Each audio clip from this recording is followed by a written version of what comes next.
This is Australia, the sixth largest country in the world by area, which is currently facing a significant crisis. Although Australia is counted among the wealthiest countries globally, with salaries and living standards far surpassing many developed nations, it is gradually sinking into a problem that could become a major headache in the future. Australia is famous worldwide for its wildlife and beautiful coastlines. It is home to unique species like kangaroos, pythons, and snakes that are found nowhere else. Personally, I know Australia because of its cricket team, players like Steve Waugh, Ricky Ponting, Glenn McGrath, Andrew Symonds, and Glenn Maxwell. For me, Australia was just these cricketers. I didn't even know where Australia was or who these people were. But Australia is also famous for its peculiar geography. Located in the southern part of the Indian Ocean, it is entirely disconnected from the rest of the world. It is the only country that is also a continent. If we look at Australia's map, one thing is strikingly obvious. Nearly 90% of its area is desert, which is why 85% of its population lives along the coastline. In fact, about 85 to 90% of Australia is empty. 75% of Australia's population resides in three cities: Sydney, Melbourne, and Brisbane, all located on the coast. To understand Australia's population pattern, we need to delve into its history. Australia remained largely unknown throughout human history until it was discovered by a Dutchman named Willem Janszoon in 1606. He was returning from Indonesia with trade goods when a storm led his ship to the Timor Sea, where he spotted a distant island, Australia.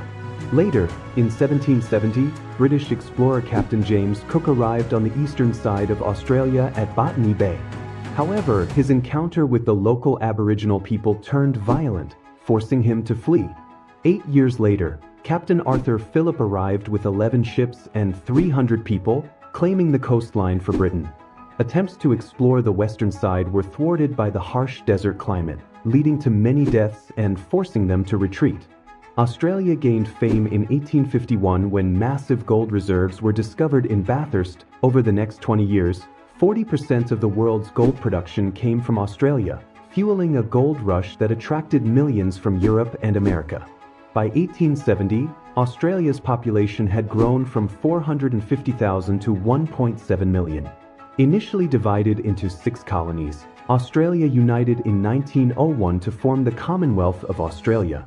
For the next 60 years, Australia allowed only white immigrants, but in 1967, the non-white immigration policy was abolished and immigration criteria shifted from skin color to skills.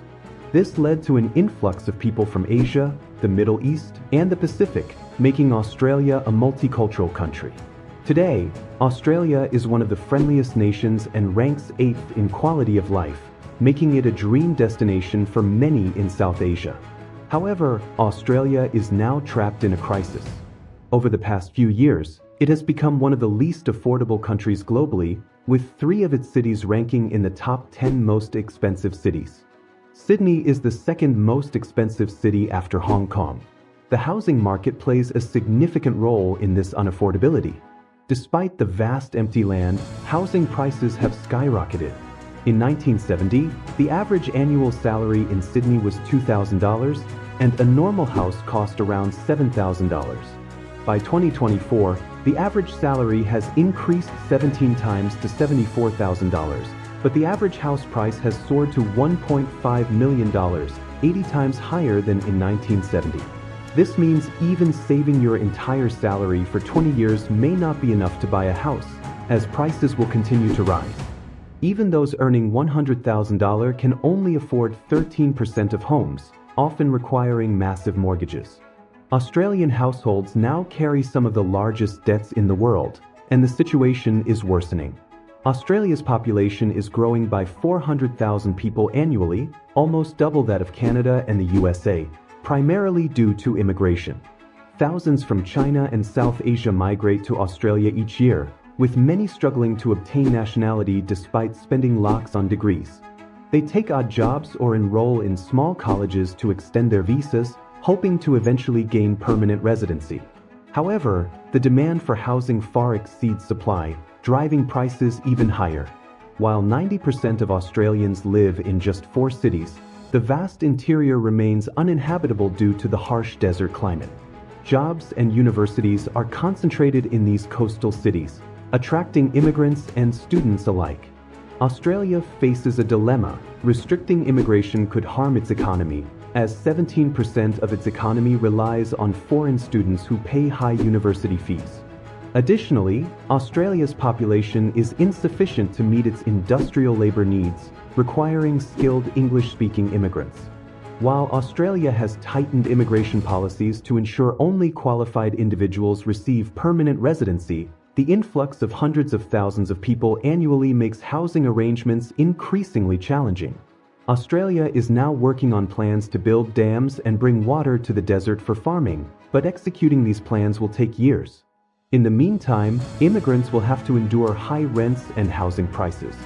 Australia is a remarkable example of planning, transforming from a barely inhabited land 200 years ago to one of the world's top economies. Let's see how Australia tackles this housing crisis. If you enjoyed this video, don't forget to like and subscribe to the channel. Until next time, take care and goodbye.